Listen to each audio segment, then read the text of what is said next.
Hey guys, how you doing? My name is G. I'm a credit builder, sales consultant, and financial advisor. In this video, I would love to talk to you guys about how a vehicle credit score is determined in 2022. I want to apologize for not uploading video last week. I just got a lot going on, so bear with me. I will be very much happy to talk to you a little more about the credit score in this video. As you probably know already, a vehicle credit score is the most common credit scores used to determine loan eligibility and the interest rates a person pays on a loan, either mortgage, student loan, credit cards, or car loan.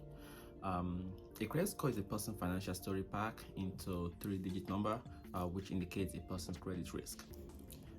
Your credit score is based on information found in your credit report. So let me explain what a credit report is, right? So a credit report is a loan and bill payment history packed by a credit bureau.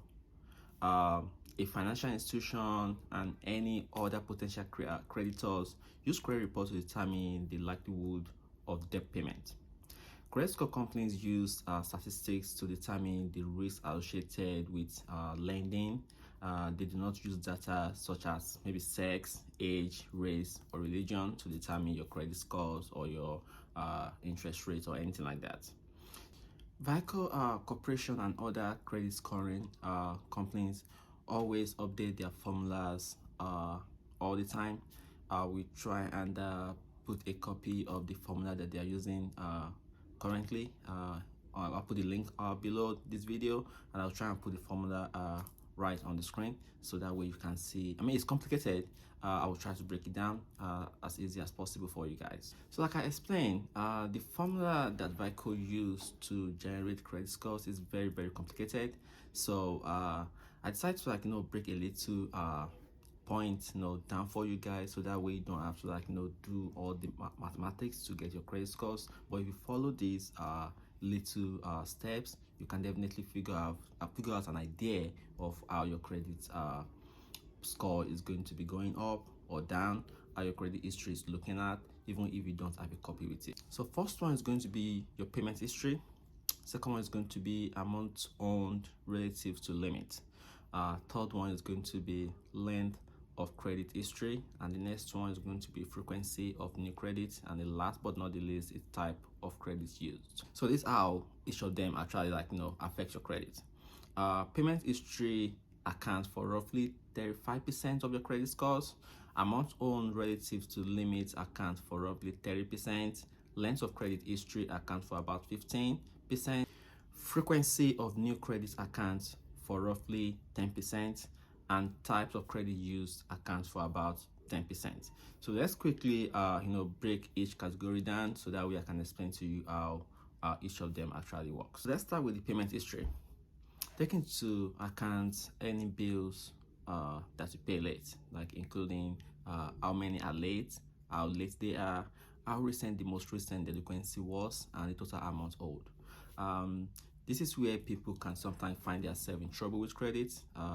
The good news is that over time, older inquiries, including negative entries, disappear from your credit reports roughly after 7 years for late payment, and for bankruptcy, that's probably going to be after 10 years. And probably in one of my videos coming up, I will try to bring one of my colleagues that works with me to this platform. Is a specialist in bankruptcy. I mean, I've had many customers that talk to me about, I just filed for a bankruptcy, or I'm thinking of filing for a bankruptcy, or I filed for a bankruptcy like a year or two ago, but I'm not sure if I'll be able to get a car or a mortgage. So like I said, I have a friend that's actually a specialist in bankruptcy, so I'll definitely try and bring him over to this platform so he can discuss more about that. However, that's just by the way, so let's move on about today's video. All right, so let's go to the second one, amount owed relative to limit. So amount owed relative to limit is your debt to credit on your debt illustration. Say for instance you have 5 credit cards and you have like $20,000 credit limit on each one of them. So that gives you about $100,000 credit limit. So you are using 10%, or you are supposed to use 10% of that. That's positive. However, if that means you've maxed out one card, that is negative. Vehicle most recent model place more weight on rising levels of debt, high debt utilization, and late payment. It also plays more on personal loans regardless of the model being used. It's important to keep your utilization very low. And the next one will be length of credit history. Length of credit history takes the average length of time you've had your credit card account into consideration. The longer history you have of making payments on time, the better your credit scores. And I will always advise to keep like your oldest credit. If you have a credit card that you've been using probably from college, you really want to keep that card. If you are thinking of closing a credit card, if you have too much, it's better for you to close the one that you just got recently, and try to hold on to that one you've had longer, even if you have to call the credit card company to see if they can extend your credit limit. So the next one will be frequently of new credits. Frequency of new credits is important because if you have a lot of newly issued credits on your credit history, lenders may be concerned about your ability to pay all of these new debts. Therefore, they will be less likely to lend you money or accept your application for a new credit card. It's just their way of concerning if you are not getting yourself into too much debt, and you probably won't find your way to pay back. And the last one would be type of credit used. This is kind of crazy, but I'll try to make it easy for you guys. Lender prefer to see you are capable of handling different type of credit. So someone who only have credit card debt will probably have not as good credit scores compared to someone who has demonstrated good payment habits on installment loan, mortgage loans, student loan, even car loan, as well as credit cards too. All of this is important because your credit scores affect your ability to rent apartment, or get a lower premium on your car insurance, and obtain a credit at at a very low interest rate. Yes, I believe in my last video I explained to you how your credit can actually affect you if you are trying to apply for a rent. Most rental companies right now will definitely check your credit history before they accept your application. To if you're applying for an apartment, they probably want to see how you are capable to pay back your bills. So they want to put your credit, they want to see your credit history, see how long you've been paying back your debt, or if you have any debt that you need to pay back. They really want to be sure that you're capable to pay your rent. So I believe the main reason why I'm making this video is to let you know that having a good credit scores will definitely save you money. I'll give you an instance. Let's say we have Kim and John, right? Kim and John applied for $10,000 loan. Both are likely to qualify. They both live in the same city. They both work in the same company. So let's see if our vehicle credit scores will tell a different story. So for instance, Kim pays off her bills on time and always pay in full. She usually use about 10% of credit limits, and she had the same credit card since college.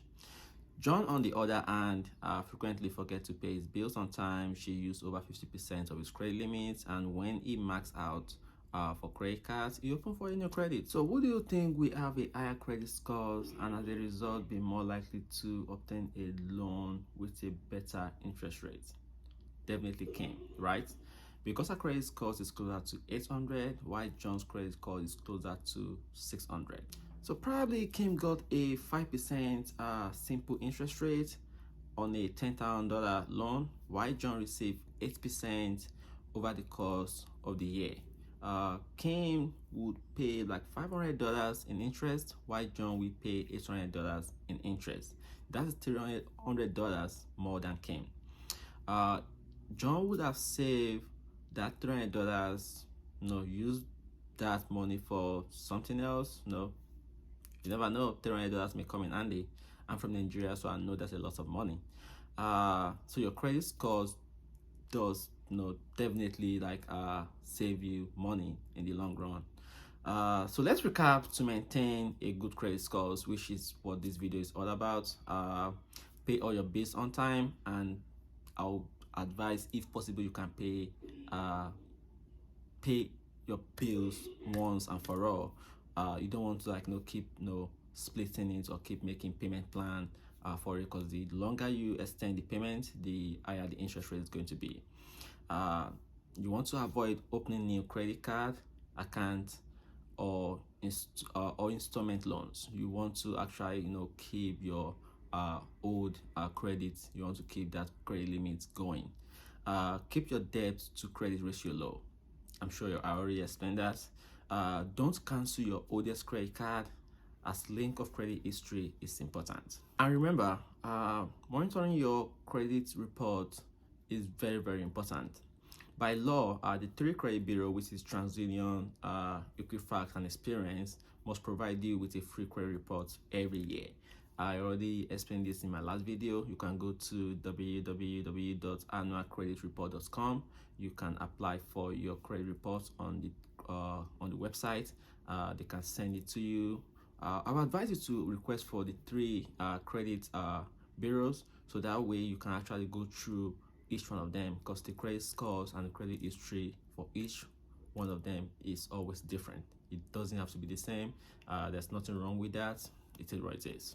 And if you are trying to get your accurate credit scores, you're probably going to have to pay for that. However, I think if you are affiliated with any financial institution or a non-profit credit counseling services, you should be able to get it for free.